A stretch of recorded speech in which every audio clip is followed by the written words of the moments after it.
Terima kasih bisa toleransi dengan kesalahan teknis di sini.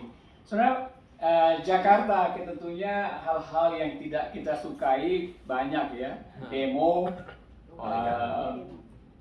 satu banjir, kemudian polisi yang masih korup, terus udah enggak ya? Udah pakai kamera semua. Ya udah bisa dilihat Bu ya. Udah bisa nangkep ngasih uang itu. Mantap. Ya, puji Tuhan, saudara, puji Tuhan. Dan bagaimana dengan emak-emak naik motor? Belok kiri, belok kanan. Bus-bus umum di sana yang tahu their on way cuma driver sama God. Gak ada sen main bensin, belok kiri, belok kanan tanpa sen. Kita perlu banyak berdoa ya kalau travel di Jakarta ya.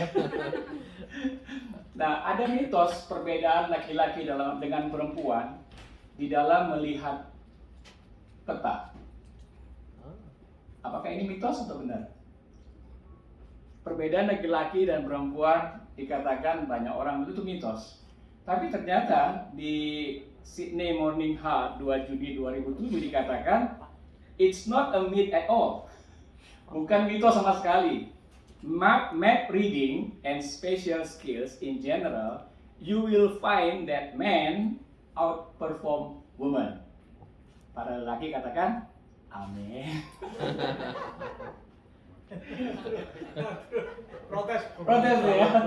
Saya cuma baca dari Sydney Morning Herald. Saya kadang kalau ke CBD itu ya masih kurang nyaman kalau naik mobil ya. Ya, bukan daerah saya sendiri ya. Ya, CBD kan biasanya daerah yang aneh ya. Walaupun saya pernah di sana kerja 8 tahun gitu, tapi tetap saja kurang nyaman di situ.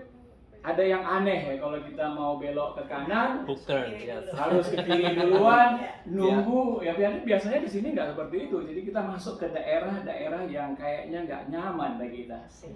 Apalagi kalau ke Crown gitu ya. Udah berkali-kali kita ke Crown, tetapi parkirnya di mana ya? Baru kemarin Ya, parkirnya kan mau di mana gitu ya. Nah biasanya kalau kita datang ke CBD itu, kalau sudah parkir di situ, mungkin sepanjang tahun kalau kita ke CBD parkir di situ aja ya, karena kita nggak mau selebihnya kita jalan kaki saja gitu loh, lebih mudahnya gitu. Mahal juga gitu loh. Jadi driving ke CBD itu bukan lagi sesuatu yang menyenangkan. Walaupun di CBD itu kita boleh melihat banyak atraksi, kemudian banyak restoran gitu. Restoran Indonesia udah banyak sekali di sana ya. Jadi ada juga lebih bersih dan kita kadang-kadang rindu datang ke sana. Tapi untuk sesuatu yang baik, untuk sesuatu yang menyenangkan, kelihatannya kita perlu mengalami ketidaknyamanan. Ya. Pernah ingat atau pernah pergi ke Mount Bromo, Gunung Bromo di Jawa Timur ya? Tidak nyaman lah ya. Jam 2 malam kita harus dibangunin naik Toyota Hardtop. Jam 2 malam ya. Dan kemudian sampai di sana jam 4. Dari jam 2 sampai jam 4 naik Hardtop. Karena apa? Karena jalannya itu berbatu-batu dan sebagainya gitu. Tapi ketika kita sampai di puncak, amazing gitu loh. Tidak ada yang pernah mungkin saya selama ini melihat betapa indahnya gitu. Ciptaan gunung, awan, waktu sunrise gitu, betapa luar biasanya saudara. Jadi ada hal-hal yang memang kita perlu tidak nyaman untuk mengalami sesuatu yang lebih indah. Ya enggak saudara? Kita tidak perlu menghindari ketidaknyamanan itu karena in the end kita akan mengalami sesuatu yang baik, saudara. Dalam cerita Lukas 10, 35, cerita Samaria yang baik hati. Kita tahu konteks di sini adalah ketika ahli Taurat, ahli-ahli agama itu mau bertanya, menantang Yesus, kalau saya mau mengasihi manusia, siapa sesamaku manusia itu? Nah, Yesus menjawab di sini, saudara. Mari kita baca sama-sama ya. Kebetulan ada seorang imam turun melalui jalan itu. Ia melihat orang itu, tetapi ia melewatinya dari seberang jalan. Demikian juga seorang Lewi datang ke tempat itu, ketika ia melihat orang itu, ia melewatinya dari seberang jalan. Lalu datang seorang Samaria yang sedang dalam perjalanan ke tempat itu, dan ketika ia melihat orang itu, tergeraklah hatinya oleh belas kasihan. Ia pergi kepadanya, lalu membalut luka-lukanya. Sesudah ia menyiraminya dengan minyak dan anggur, kemudian ia menaikkan orang itu ke atas keledai tunggangannya sendiri, lalu membawanya ke tempat penginapan dan merawatnya. Keesokan harinya ia menyerahkan 2 dinar kepada pemilik penginapan itu. Katanya, rawatlah dia, dan jika kau belanjakan lebih dari ini, aku akan menggantinya waktu aku kembali. Saudara, mari kita berdoa, saudara. Mari kita berdoa. Tuhan, kami rindu pada hari ini kami mendengar suara firman-Mu, khususnya untuk jalan-jalan hidup yang Tuhan Yesus sudah berikan kepada kami. Biarlah Tuhan setiap penghalang-penghalang di dalam diri kami oleh Roh-Mu yang kudus diangkat Tuhan. Biar hati kami terbuka untuk mendengar jalan Tuhan Yesus bagi kami. Amin. Amin, saudara. Saudara, dalam konteks ini, saudara, tampak di sini bahwa Yesus langsung menohok ahli Taurat itu. Ini ada perumpamaan, yes, tetapi ada seorang imam yang berkaitan dengan keagamaan. Dan ada seorang Lewi yang berkaitan juga dengan puji-pujian kepada Tuhan. Tetapi ketika menghadapi orang yang membutuhkan pertolongan, mereka memilih jalannya sendiri. Jalan pintas, jalan kesenangannya, jalan yang tidak mau tahu urusan orang lain. Nah, ketika Yesus menceritakan hal ini kepada ahli Taurat yang menanyakan itu, kira-kira mereka seperti apa ya? Ini berbicara tentang aku yang tahu tentang Allah, tetapi aku tidak melakukan belas kasihan kepada orang-orang seperti ini. Dia orang Samaria yang dianggap bahkan orang Yahudi pada waktu itu, orang-orang yang mereka tidak mau bergaul karena mereka kawin campur. Tetapi orang-orang seperti itu, orang-orang awam yang Tuhan Yesus katakan ini orang yang memiliki hati berbelas kasih. Kalau kita berkali-kali ikut di dalam kegiatan rohani seperti ini, saudara, tetapi hati kita tidak diubahkan berbelas kasih kepada orang-orang yang membutuhkan, mungkin kita sedang sesat, saudara. Mungkin kita sedang sesat. Jalan Yesus bisa menipu kita. Seakan-akan kita berjalan di jalannya, tetapi tidak melakukan kehendaknya. Seperti yang ditujukan oleh Yesus. Bahwa ada imam, ada orang Lewi, but they are not doing love kepada sesamanya, saudara. Dan tidak juga sesuatu yang nyaman bagi orang Samaria ini untuk mengorbankan waktu, perhatian, bahkan juga uangnya, karena dia akan kembali lagi membayar semua kekurangan itu.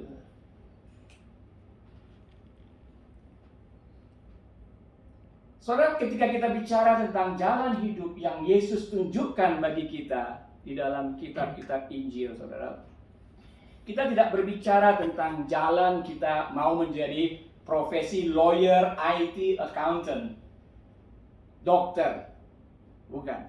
Tetapi jalan rohani yang mendasari aspek mental kita, fisik kita, relasi kita, dan emosi kita. Jadi ini dasar sekali, value kita, who we are, itu dilihat daripada apa yang kita percayai di rohani kita.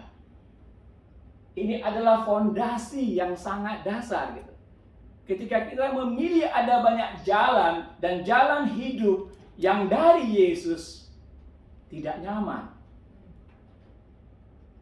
Tapi kita harus memilih kesehatan kerohanian kita. Karena itu berimpak kepada seluruh aspek kehidupan kita. Rohani kita merujuk kepada siapa diri kita dan identitas kita. Saudara, selain dari Samaria yang baik hati ini, ada beberapa jalan Tuhan Yesus. Tapi kalau kita merefleksi dari kisah seperti ini, saudara, kapan terakhir kali kita berkorban untuk melayani orang lain? Kapan terakhir kali kita berhenti untuk melihat seseorang yang membutuhkan dan kita turun tangan untuk menolong mereka? Saya tidak berbicara tentang Bob yang main gitar, ya, pelayanan seperti saya, melihat kebutuhan orang di mana Yesus menunjukkan kepada kita, we need to do something. Ada lagi kisah di mana Yesus mau pergi ke Yerusalem, tetapi dia harus melewati Samaria. Biasanya orang Yahudi itu jalan pintas untuk ke Yerusalem, karena mereka nggak mau tahu lah tentang orang yang kawin campur ini. Nggak murni mereka dari Tuhan.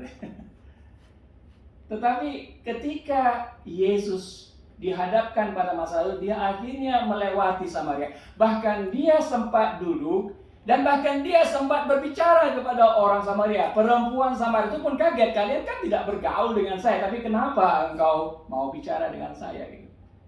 Dan ketika saat itu pembicaraan itu akhirnya selesai ketika perempuan itu menyadari bahwa dia sedang berbicara dengan Mesias.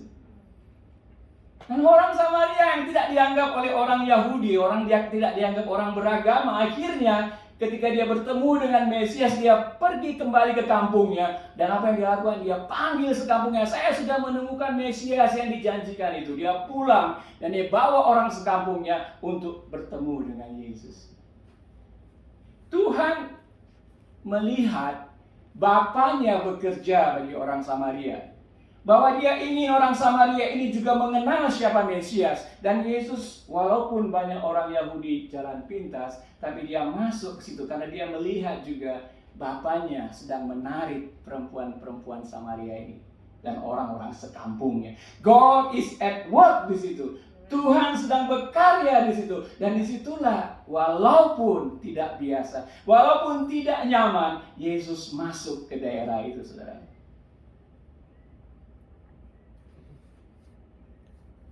Coba kita baca dari Markus 1, 37, 38. Markus 1, 37, 38. Kalau ada yang bacakan silakan. Sudah ketemu?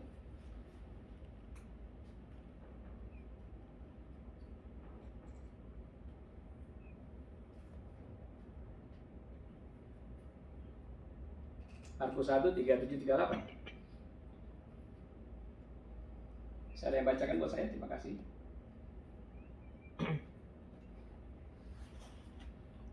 Waktu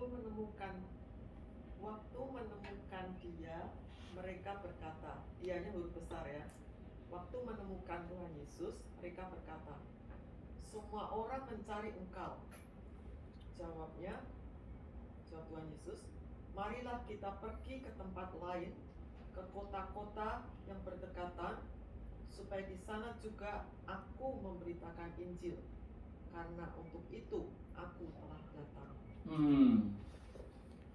Ada banyak kebutuhan pelayanan. Karena orang-orang sakit itu datang kepada Yesus minta disembuhkan. Tetapi murid-muridnya memaksa Yesus, ini ada banyak orang mencari-cari engkau. Tetapi Yesus katakan apa? Di sana ada banyak kerjaan gitu. Kelihatan jalan seperti ini, jalan yang aneh ya bagi banyak pemimpin pelayanan gitu. Kalau ada banyak pelayanan ya saya ikut aja tunggu pelayanan. Tapi ada suara dari Bapa yang mengatakan kepada Yesus, di sana kamu pergi. Dan Yesus taat gitu. Tidak membutuhkan apa yang manusia katakan, tetapi dia melihat apa yang Bapa perintahkan. Juga jalan Yesus adalah jalan dengan orang-orang berdosa. Sering sekali dia bertemu, berkumpul dengan para pemungut cukai, para perempuan. Dan dia katakan bukan orang sehat yang membutuhkan dokter, tetapi orang sakit. Tuhan mencintai lostness ketika 99 orang benar dia tinggalkan untuk dia menemukan yang hilang itu. Jalan Yesus, jalan yang mungkin saudara sangat asing sudah bagi kita gitu. Waktu itu kita ke Tulip Farm dan ada Ibu Ratih yang ikut juga ke Tulip Farm sebulan yang lalu, dan kemudian dia mengajak 2 orang temannya yang muslim gitu. Nah, ini mungkin kesempatan berapa kali kita berbicara dengan orang-orang yang jauh. Kita mungkin senang kumpul-kumpul di antara kita gitu, tapi bagaimana dengan orang-orang yang tidak percaya? Nah, kita mungkin bertanya kepada kita, apakah kita menjalankan jalan Yesus? Roma 8:29. Mungkin ada yang bisa bacakan buat kita. Roma 8:29. Silakan.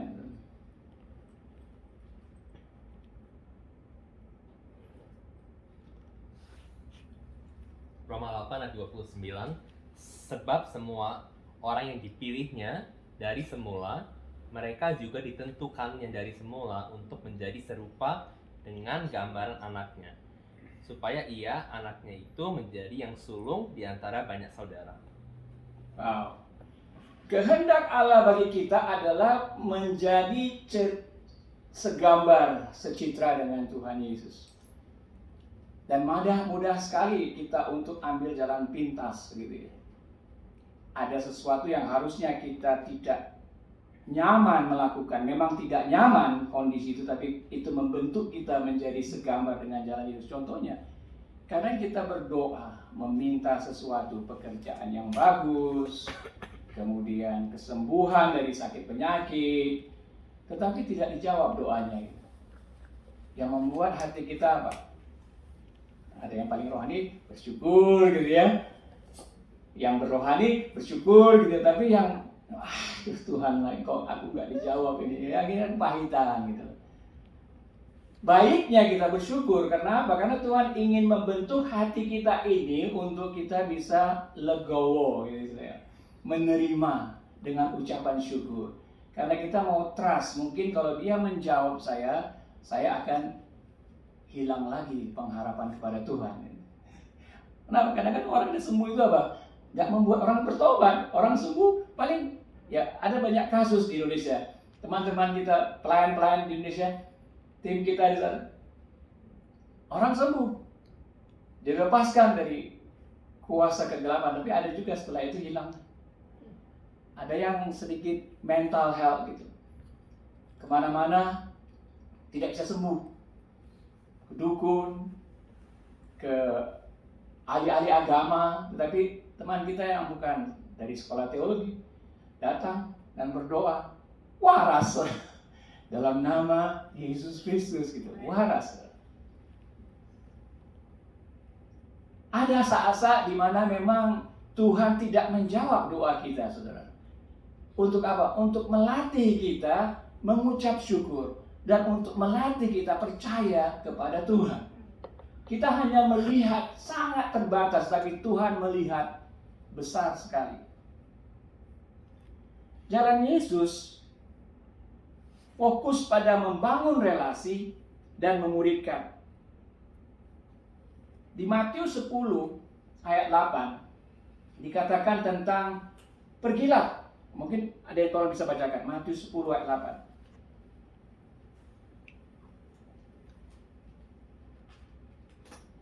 Jalan Yesus di Matius 10 ayat 8 ini adalah jalan pemberdayaan.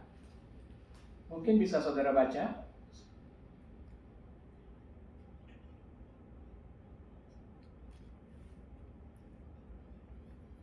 Sembuhkanlah orang sakit, bangkitkanlah orang mati, tahirkanlah orang kusta, usirlah setan-setan.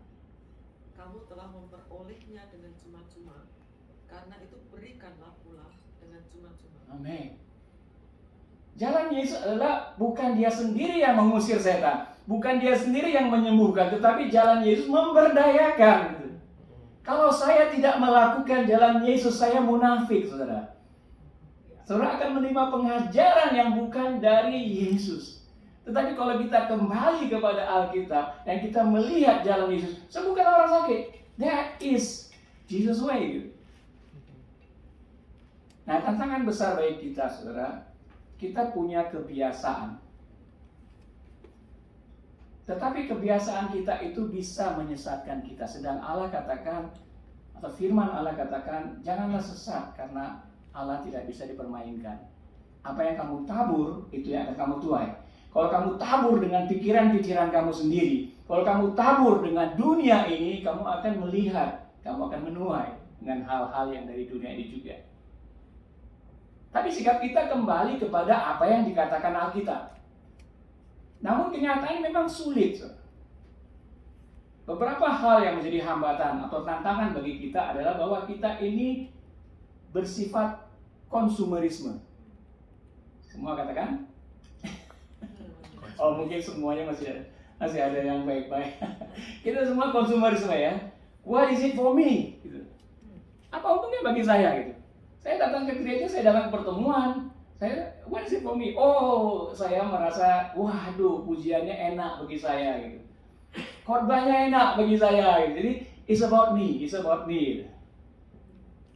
Nah, ini menghambat kita karena pikiran dan jalan hidup yang masih dominan, center to self, ego, itu salah satu yang bisa menjadi penghalang kita.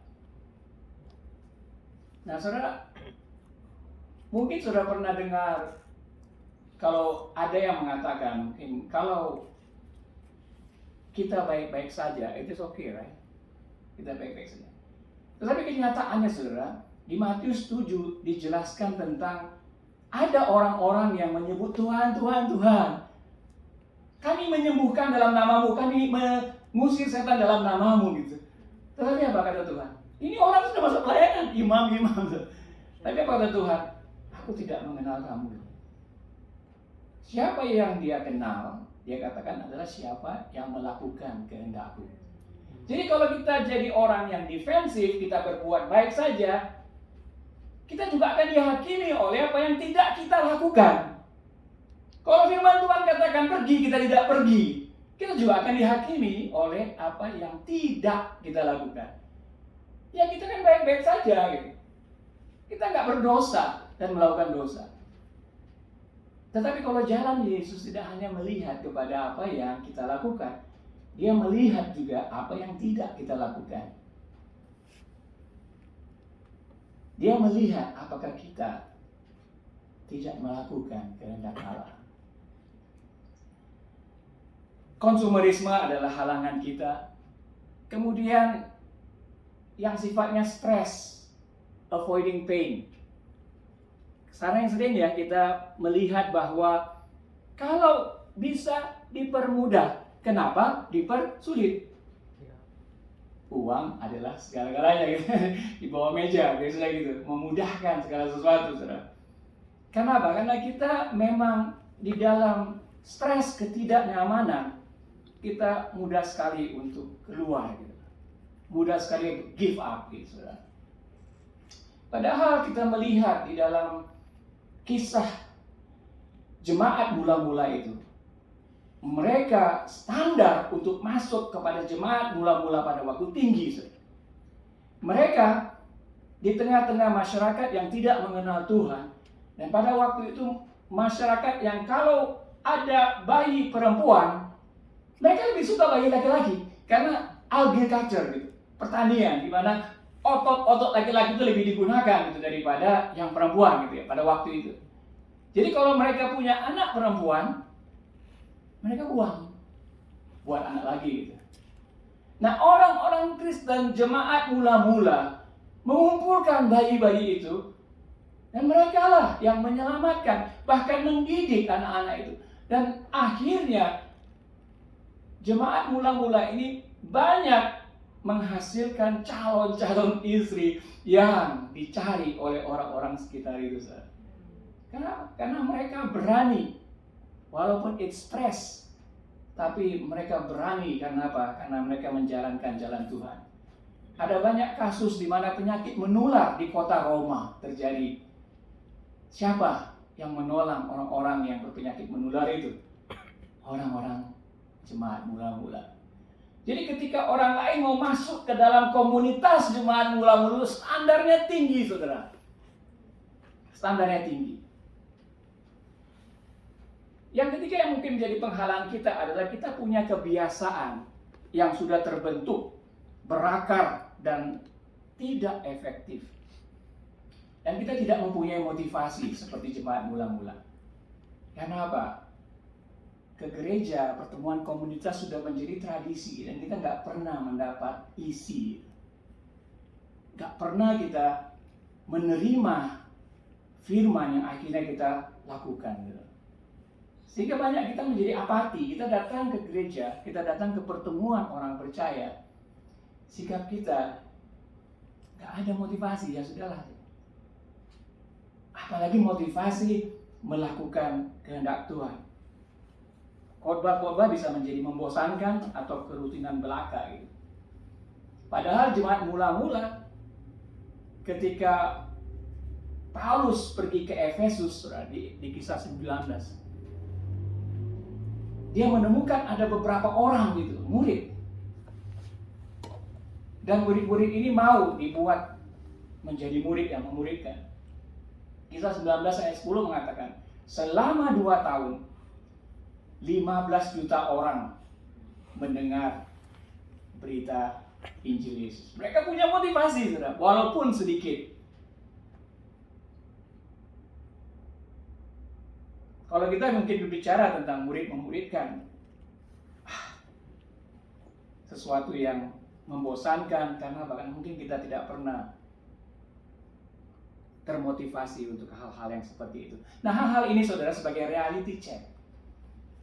Di dalam kehidupan kita bertahun-tahun menjadi orang percaya, kita mengalami hal-hal yang demikian.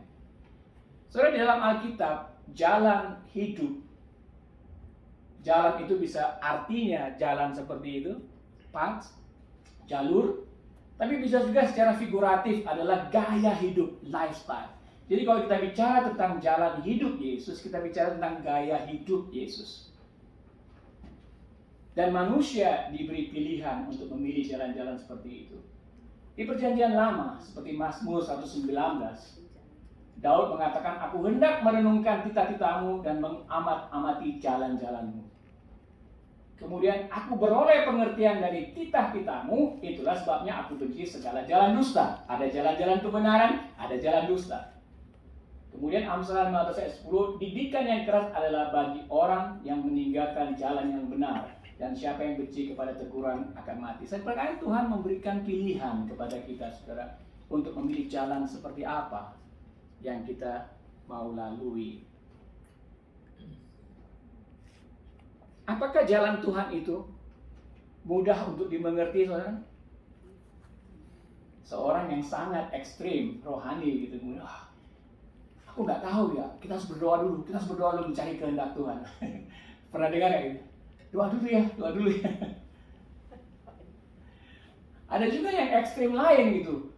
Wah, kita harus brainstorming gitu untuk mencari kehendak Tuhan. Tanpa ada doa, tanpa ada melihat kepada firman Tuhan gitu. Ya enggak? Pokoknya kita lihat, oh sekarang ada Master Chef. Bagaimana kalau Master Chef ini kita jadikan program di gereja gitu. Ada traitor. Siapa yang nonton traitor? Bagus itu. Relasi tentang manusia. Di Amsal 15 ayat 19 dikatakan, jalan si pemalas seperti pagar duri, tetapi jalan orang jujur adalah rata. Dalam bahasa Inggrisnya lebih gampang dikatakan, the way of the righteous is made plain. Jalan orang-orang jujur, jalan orang-orang benar itu sebenarnya diberikan Tuhan itu plain, mudah untuk dibaca, mudah untuk dimengerti. Paulus juga menerangkan ya, di Efesus 3 ayat 4 dikatakan, apabila kamu membacanya, kamu dapat mengetahui daripadanya pengertianku akan rahasia Kristus. Jadi jalan Tuhan itu mudah dimengerti, karena Paulus juga mengatakan, seperti contoh, selalu rendah hati, selalu lemah lembut, selalu sabar, tunjukkan kasihmu dalam hal saling membantu, berusahalah memelihara kesatuan roh oleh ikatan damai sejahtera. Jadi is made plain, sesuatu yang sederhana dan mudah untuk dimengerti. Tapi mungkin juga ada orang yang bertanya, apakah misteri Tuhan itu banyak yang belum kita mengerti? Tentu saja, ada banyak hal. Orang bicara tentang Trinity. Wah, sulit sekali. Ada orang yang menceritakan Trinity, Allah, Bapa, Putra, dan Roh Kudus. Dengan memakai apa? Telur, saudara. Ada kulitnya, ada putih-putihnya, kemudian ada kuningnya. Nah ini tuh. Hebat sekali ini. Lulusan mana ini? Memang ada misteri, saudara. Memang ada misteri. Tapi kita lihat di Ulangan 29 ayat 29. Hal-hal yang tersembunyi ialah bagi Tuhan, gitu. Allah kita. Tetapi hal-hal yang dinyatakan ialah bagi kita dan bagi anak-anak kita sampai selamanya. Supaya kita melakukan segala perkataan hukum Taurat ini. So ada bagian-bagian misteri itu milik Tuhan, nggak usah dicari-cari lah. Yang jelas-jelas saja yang kita lakukan. Jalan hidup Yesus. Ada banyak YouTube sekarang ya, di mana-mana atau ada banyak pelajaran apapun kita bisa dapatkan dari YouTube. Amin, saudara. What a blessing ya, what a blessing. Ngepek juga bisa. Kalau dulu saya sekolah mungkin ada YouTube dulu mungkin bisa ngepek gitu, ngepek tahu ya. Contek ya, contek gitu. Memang berbagai macam ajaran tersedia di sana, saudara. Dan ada keinginan beberapa orang untuk melihat, waduh saya nggak dapat ini di gereja, akhirnya saya datang ke YouTube mencari misterinya Tuhan seperti apa. Ya telur tadi, saudara. Namun kita bisa mencari hal-hal demikian, namun hal-hal yang sederhana, hal-hal yang dinyatakan bagi kita cuekin, saudara. Berarti kita sudah memasuk jalan kita sendiri. Jalan kita sendiri. Nah, saudara, memang di Matius 7 ayat 13-14 ini sesuatu yang menjadi tantangan bagi kita. Masuklah melalui pintu yang sesak itu, karena lebarlah pintu dan luaslah jalan yang menuju kepada kebinasaan. Dan banyak orang yang masuk melaluinya, karena sesaklah pintu dan sempitlah jalan yang menuju kepada kehidupan, dan sedikit orang yang mendapatinya. Tentang YouTube, saudara. Ya jalannya luas ya, karena banyak sekali informasi di YouTube. Kita bisa dapat khotbah apa saja bisa dapatkan, saudara. Ada cerita tentang Denny namanya. Di Indonesia baru-baru ini. Denny ini sering sebagai small business owner gitu ya. Pemilik bisnis yang kecil. Dia sering ikutin perdebatan agama di YouTube. Dia dari latar belakang orang seberang. Jadi banyak pertanyaan, saudara. Banyak pertanyaan lagi. Tapi dia nggak kenal pendeta gitu. Cuma dia kenal ada seorang tim kita di lapangan yang sudah percaya gitu. Kemudian dia dekati, katakanlah namanya Daniel gitu. Denny menjumpai Daniel. Dan Daniel, karena Daniel sudah lama, dia tanyakan hal-hal yang di YouTube yang didapatkan. Dan kemudian Daniel ini sudah kita latih ya. Tentunya Daniel tidak menjawab semuanya. Tapi apa yang Daniel lakukan, ayo kita belajar. Mari kita baca Alkitab. Mau mereka. Tapi kalau kamu sendiri kan gak enak kan? Bisa ngajak 4 orang lain gak yang kamu kenal? Kebetulan dia punya relasi. Dia kenal orang-orang yang suka juga ke YouTube dan yang mau tahu juga. Akhirnya mereka sudah belajar 1-2 kali pertemuan. Nah mereka baca kitab Kejadian. Kitab Kejadian. Mereka belum percaya, tapi mereka sudah baca kitab suci. Dan salah satu komentarnya ketika mereka baca kitab Kejadian 1 tentang penciptaan manusia gitu. Apa yang kamu pelajari? Daniel bertanya itu dari kitab Kejadian 1 itu. Langsung mereka bilang, wow. Tuhan itu menciptakan manusia untuk apa? Untuk kebaikan. Ketika Tuhan itu menciptakan manusia, dia katakan semuanya itu baik, bahkan sangat baik, kata firman Tuhan. Padahal pemikiran kita, manusia itu memang diciptakan Tuhan, tetapi ada yang takdirnya buruk, ada yang takdirnya baik gitu. Oh ini kan kontras sekali ya. Oh Tuhan maksudnya semuanya baik. Jadi ini sangat-sangat luar biasa ketika mereka menemukan sendiri dari firman itu. Beda dengan YouTube, saudara. Banyak orang sudah mengajar di YouTube, bukan apa? Kadang itu pengajaran manusianya, bukan lagi firman Tuhan. Oleh karena itu Jumat ini kita ajak terus untuk ayo kita baca Alkitab. Pakai sabun, baca Alkitab pakai sabun. Ya, yang belum datang kemarin mungkin nggak tahu. Baca Alkitab pakai sabun. So, bahasa gini ya, scripture, observe, apply, and prayer. Saudara, kalau kita memilih jalan hidup seperti jalan Tuhan Yesus, tentunya adalah munafik kalau kita percaya kepada Yesus tapi tidak memilih jalan hidup Yesus. Amin nggak sih? Munafik ya. Kenapa? Karena Yesus juga tidak akan mengajarkan kepada kita percaya saya tapi nggak usah ikut cara saya. Nggak seperti itu, saudara. Memang saudara kita tidak dibesarkan banyak dengan jalan Tuhan Yesus. Kita banyak dibesarkan dalam jalan gereja. Ya kebanyakan saya juga dibesarkan di sekolah minggu, ikut gereja setiap hari Minggu. Jadi kalau nggak gereja hari Minggu merasa ada bersalah. Gitu. Ini kita ikut gereja atau ikut Yesus? Gitu. Tapi kita diberikan kesempatan saudara untuk kembali melihat apa Tuhan yang saya perlu lakukan yang sepadan dengan jalan Tuhan Yesus.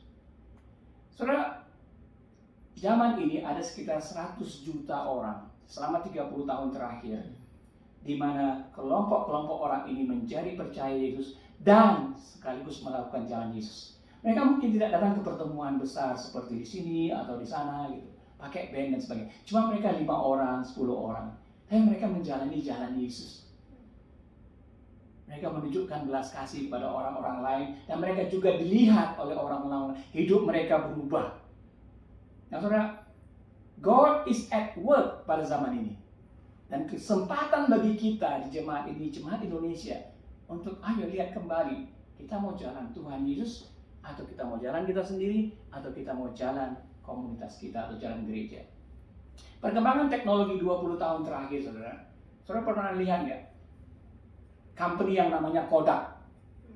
Udah nggak ada lagi kan? Hilang. Foto-foto hilang karena sejak ada kamera digital gitu, mereka terlambat pindah teknologinya. Walaupun teknologi itu sederhana bagi mereka, tapi penekanan mereka pada waktu itu adalah memberi perusahaan kimia investasi yang besar. Padahal orang mulai menggunakan kamera digital karena terlambat beberapa tahun untuk kembali. Akhirnya sekarang nggak dikenal lagi. Tidak selalu lihat kepada perkembangan zaman. Kita sekarang order makanan, grocery, transportasi online, ya kan? WhatsApp, Facebook, ya. Lalu saya pakai ini, coba pakai kamera, GoPro. Kita coba, berani coba. Simple. Masalahnya saudara, bisnis banyak sekali siap berubah dengan perkembangan teknologi ini. Tetapi gereja masih banyak yang tidak mau berubah. Sayang, saudara. Sayang. Tidak mau berubah dalam arti metodenya kembali ke jalan Tuhan. Seperti itu. Pandai ini sudah diberikan 2 tahun. Banyak gereja yang tidak bisa bertemu. Tapi sebenarnya mereka bisa menjalankan jalan Tuhan. Di keluarga-keluarga tetap baca firman Tuhan. Tetap melaksanakan jalan Tuhan Yesus. Jadi tidak ada alasan. Di Cilegon baru-baru ini kita lihat tidak mau ada pembangunan gereja oleh komunitas dari agama seberang. Tapi tim kita yang kita baru latih September yang lalu, di sana mereka ada kesempatan untuk Discovery Bible Study 5 orang, 6 orang, dan mereka mulai melakukan jalan Tuhan. Saudara, bila jalan kita tidak berubah saat ini, maka hasil pun tidak akan pernah berubah. If we keep doing what we have been doing, we will never change. Saudara. Kita gak akan mungkin menghasilkan sesuatu yang berbeda. 17 tahun kita misalnya melakukan hal begini, what is the impact gitu? Apa impactnya gitu? Tetapi kalau kita berani untuk melakukan perubahan-perubahan ini yang sesuai dengan jalan Tuhan Yesus, yang sesuai dengan apa yang Alkitab katakan, we will see what God is doing gitu afterwards. Tapi kalau kita tidak berubah dan kita meminta Tuhan rubah kami, what is it gitu? Ada 3 macam jalan, saudara. Ada 3 macam jalan.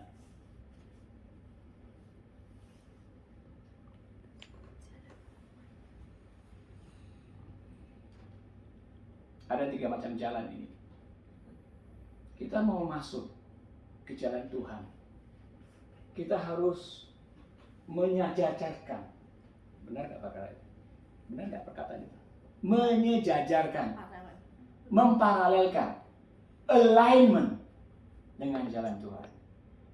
Biasanya saudara, kalau kita di jalanku sendiri, kita mungkin menjadi orang yang moralnya baik, orang Kristen, melakukan hal yang baik, tidak berbuat jahat dan sebagainya. Jalanku itu. Jalanku. Nah, kita mungkin pakai jalanku sendiri, berbuat baik, orang Kristen yang baik dan sebagainya. Dan kemudian kalau kita punya masalah, biasanya kita minta apa? Tuhan, jalanku dong, tolong saya. Tapi saya berada di jalanku sendiri. Kita sedang mengikuti kesesatan sebenarnya seperti itu ya. Karena kita mengundang Tuhan beracara di jalan kita gitu. Demikian juga jalan komunitas kita, hadirlah Tuhan, tapi komunitas ini tidak melakukan kehendak Tuhan gitu. Kita berbohong, saudara. Kita perlu alignment. Jalan komunitas kita juga perlu ada perubahan. Tetapi sesuai dengan jalan Tuhan Yesus dan juga Alkitab. Bentuknya jalan Tuhan Yesus partisipatif. Murid-murid itu, ya kalau saudara lihat, murid-murid itu dalam bahasa Yunaninya matetes. Matetes. Bahasa Indonesia ada nggak? Murid, disciples, matetes. Murid seperti itu tidak dikenalkan oleh Yesus. Karena pada zaman sebelum Yesus, sudah ada juga murid, sistem pemuridan. Dalam bahasa Ozinya atau Westernnya lebih dikenal sebagai apprentice. Apprentice. Kalau kita mau jadi carpenter, tukang kayu, ya kita harus ngikutin seseorang yang ahli tukang kayu. Dan biasanya 3,5 tahun juga kalau di Australia, 3,5 sampai 4 tahun apprentice. Sebelum zaman Yesus sudah ada. Jadi tujuannya apa sih sebenarnya Yesus ngumpulin murid-muridnya? Ya supaya murid-muridnya ini ikutin proses apprentice, akhirnya bisa kenal jalan Tuhan dan mereka melakukan sendiri. That is discipleship gitu. Apa itu pemuridan? Ya itu. Kita jadi apprentice. Tapi memang banyak, saudara. Di cerita di Alkitab mengatakan ketika Tuhan Yesus mengajarkan yang begini, murid-muridnya tetap tinggal. Tetapi ada orang yang ikut-ikutan, dia bilang, aduh nggak bisa ini. Mereka meninggalkan dia gitu.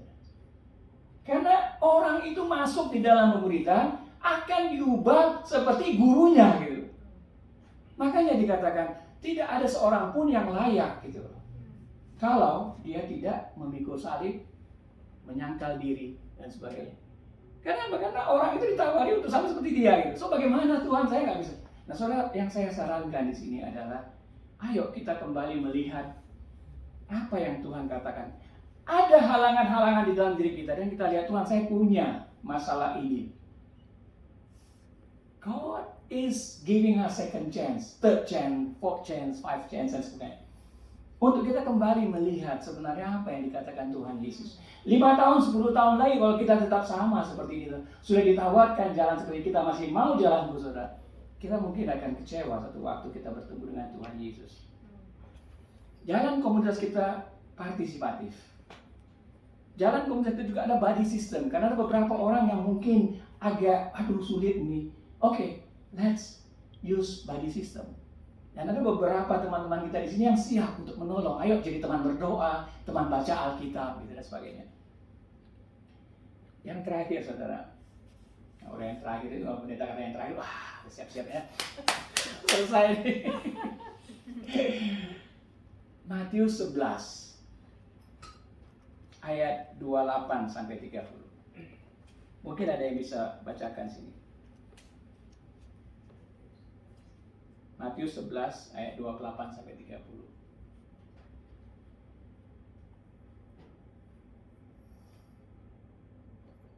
Marilah kepadaku semua yang letih lesu dan beban berat. Aku akan memberi kelegaan kepadamu.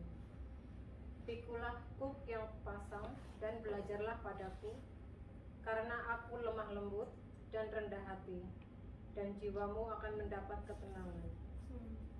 Sebab kuk yang kupasang itu enak dan bebanku pun ringan. Ya, saudara, kalau kita melihat konteks ini dan baca ayat tadi, kita melihat sebenarnya bahwa Tuhan Yesus sedang mengajak kita align, sejajar dengan jalannya Dia. Mari ikutlah aku. Saudara, kelihatannya pemuridan itu sesuatu yang berat sekali ya. Tetapi sebenarnya kamu akan mendapatkan kelegaan kalau kamu masuk ke jalanku gitu. Saudara tahu, pikulah kuk yang kupasang, tahu gak kuk itu ya? Itu yang dipakai oleh binatang untuk menggerek, apa sih namanya, bajak ya? Bajak sawah gitu ya. Ya kan? Kuk. Nah, itu kuk itu harus berpasangan gitu. Ketika Yesus mengatakan pikulah kuk yang kupasang, itu aku beserta dengan kamu. Aku mau pair gitu. Aku mau berpasangan dengan kamu. Ketika Dia mengajak kita, mari ikutlah aku. Ayo, kamu jangan di jalanmu saja. Aku mau kamu di jalanku gitu. Dan aku akan memberikan kepada kamu kelegaan, karena bebannya ikut jalan Tuhan itu jalan yang ringan. Salah satu contoh, saudara, Roh Kudus diberikan untuk kita mendapatkan penghiburan. Dia tidak meninggalkan murid-muridnya sendirian. Secara fisik Dia tidak lagi bersama dengan mereka, tetapi Dia setia dengan mengirimkan penolong yang lain. Kuk yang kita terima itu kalau berpasangan dengan Roh Allah, itu akan ringan, saudara. Tapi keputusannya bagi kita, apakah kita memilih mau berjalan di jalannya Yesus. Murid-murid di kisah para rasul dikatakan sebagai pengikut jalan Tuhan. Karena mereka orang-orang yang mau berpasangan dengan Yesus dan dengan Roh Kudus. Ya, kisah para rasul juga dikatakan kitab Roh Kudus. Ada pekerjaan murid, tapi selalu ada pekerjaan Roh Kudus. Berpasangan dengan Roh Kudus. Kalau kita melakukan sendiri, saudara, nothing we can do. Nah, ini ajakan kepada kita semua. Maka kita akan say yes to Jesus. Amin? Yes to Jesus. Apapun beban berat yang akan kita tanggung, Yesus bersama dengan kita. Kalau kita pilih hanya jalan kita, saudara, we just ask Jesus, come to my way. What is your way? Kamu akan tetap mengalami kesulitan-kesulitan. Tetapi whatever yang kamu hadapi, kalau aku berpegangan atau berpasangan dengan engkau, disitulah kamu akan mengalami kelegaan. Nah, Dia yang menanggung, saudara. Jadi say yes to Jesus. Melakukan kehendak Yesus. It's worth it, saudara. Ini berharga untuk kita lakukan. Anak-anak muda zaman sekarang mungkin mulai meninggalkan gereja. Kenapa? Karena mereka tidak pernah diajarkan radikalisme dari Yesus, saudara. Mereka diajarkan nyanyi-nyanyi, senang-senang. Yes, that is good. Tapi ketika diajarkan, ayo ikut jalan aku. Siapa yang mengajarkan ini, saudara? Tidak banyak lagi yang mengajarkan untuk kembali ke jalan Yesus. Sehingga banyak orang-orang muda itu akhirnya, sudahlah, mereka terhilang. Karena kita tidak mengajarkan apa yang Yesus ajarkan di kitab suci atau di Alkitab. Bagi yang masih punya anak, masih ada kesempatan. Jalan Tuhan Yesus. Bukan jalan agama. Bukan jalan komunitas kita. Bahkan komunitas kita pun kita harus sesuaikan dengan jalan Tuhan Yesus. Amin, saudara. Amin.